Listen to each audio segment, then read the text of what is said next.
Assalamu alaikum students. I hope you are all fine at home. Let's start today playing with numbers. Nursery textbook.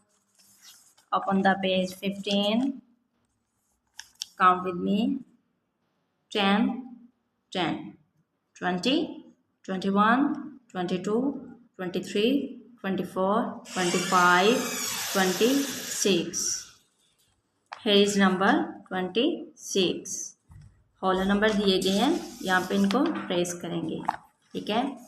Next है 10, 20, 21, 22, 23, 24, 25, 26, 27.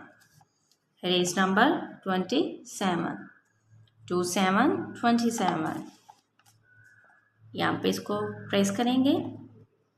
ठीक है. Next count with me.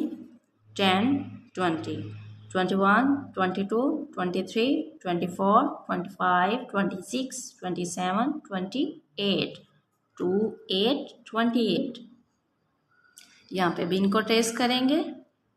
Trace करेंगे तो फिर हमारी practice हो जाएगी. ओके.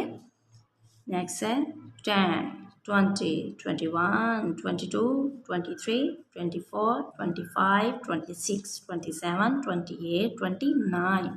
Here is number 29. यहाँ पे भी इसको हम ट्रेस करेंगे. नेक्स्ट है ट्रेस एंड से नंबर्स. 20 से 29. 20 से लेके 29 तक नंबर्स दिए गए हैं. इनको हम साथ रीड करेंगे और साथ इसको ट्रेस करेंगे. ट्रेस मैंने किया हुआ है, हम इसको रीड करते हैं. Let's start.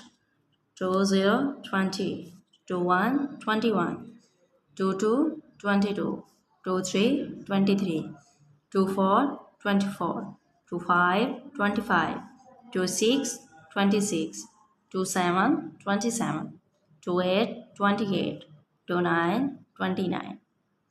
Thank you so much. Allah Hafiz.